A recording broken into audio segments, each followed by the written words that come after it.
प्रेम से बोलिए कृष्ण कन्हैया लाल की जय हो। नंद के लाल की जय। आई हाँ। हम मधु पांडे हाँ। एक अवधि गीत सोहर लेके आए बाटी हाँ। जौन हमारे गांव में सब बहन लोग गावत थी कैसे और कैसे यशोदा मैया नंद जी से हाँ राय करके पूछत हैं हाँ कि बधाई का दियाई ओ हो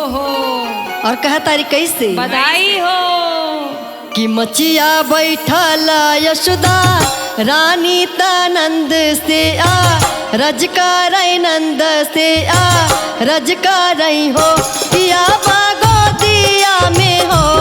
आबा गोदिया में भैल नंद लाल बधाई का दी याइनु हो किया गोदिया में भैले नंद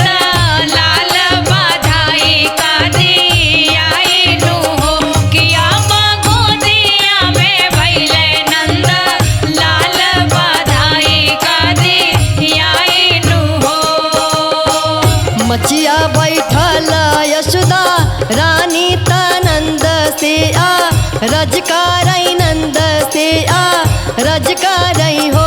कि आबा गोदिया में हो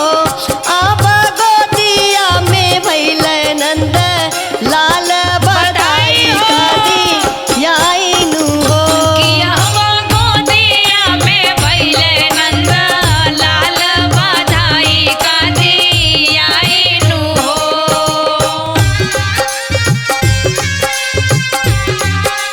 जय हो आबा गोदिया में भैले नंद लाल बधाई का दियाइनु हो आबा गोदिया में भैले नंद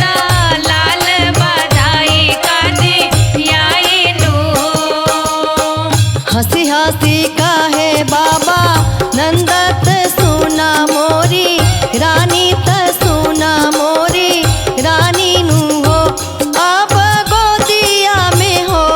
अब गोदिया में भैल नंद लाल लुटावा सोना जानी नु हो आबा गोदिया में भैले नंद लाल लुटाव सोना चांदीनु हो आबा गोदिया में भैले नंद लाल लुटाव सोना चांदीनु हो बधाई हो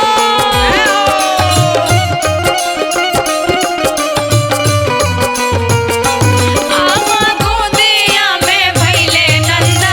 लाल लुटाव सोना चांदीनु हो आबा गोदिया में भैले नंद लाल लुटाव सोना चांदीनु हो यशोदा जी पगिरे पी